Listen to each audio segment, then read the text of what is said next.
এই সিঙ্গাপুরের driving licence international driving লাইসেন্সের নাকি বিশাল মূল্য। তা সিঙ্গাপুর ড্রাইভিং লাইসেন্স করতে গেলে একজন সিঙ্গাপুর সাধারণ ওয়ার্কার কিভাবে করবে, আদৌ কি করা যায়? হ্যাঁ, অবশ্যই করা যায়। আগে অনেকটা ইজি ছিল, এখন অনেক ডিফিকাল্ট। এখন আমার জানার মতে ড্রাইভিং লাইসেন্স করতে গেলে এটা একটা লং টাইম হ্যাঁ, মিনিমাম ৬ বছর থেকে ৬ মাস থেকে ১ বছরের একটা কোর্স করা লাগে। কোর্স করা লাগে। হুম। এটা ক্লাস পাওয়া অনেক ডিফিকাল্ট। তারপরেও অনেক সিরিয়াল থাকে এই কারণে। তার এবং মানে এটা অনেক ব্যয়বহুল একটা কোর্স।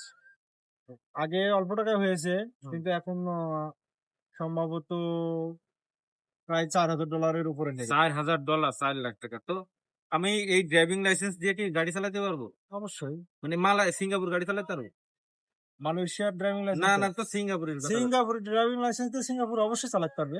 গাড়ি কিনতে পারবো? না, গাড়ি কিনতে পারবে না। তাহলে মানে কি চালাইতে পারবো? তাহলে ভাড়া নিয়ে গাড়ি চালাতে পারবো? তাও হবে না। কোম্পানি অ্যাপয়েন্টমেন্ট যেটা দেবে, যে গাড়ি ওইটাই।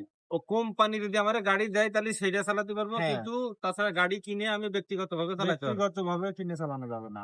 ও, এই যে এইসব ভাড়া টাড়া মারে ওগুলো তো সিঙ্গাপুর এগুলা থেকে, হবে না। এগুলা সিঙ্গাপুর সিটিজেন। সিটিজেন।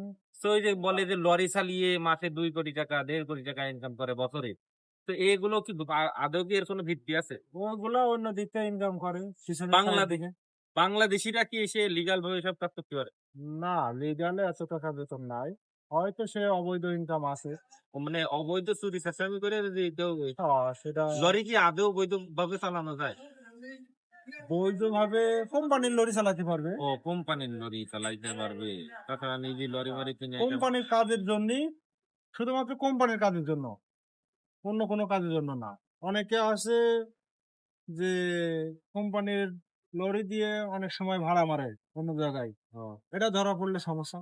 ও। কোম্পানি যদি জানতে পারে, তো কোম্পানি অবশ্যই তাহলে তার বিরুদ্ধে অ্যাকশন নেবে। আপনারা আপনাদের গুরুত্বপূর্ণ অ্যান্সার মনে হয় পেয়ে গেছেন। ধন্যবাদ।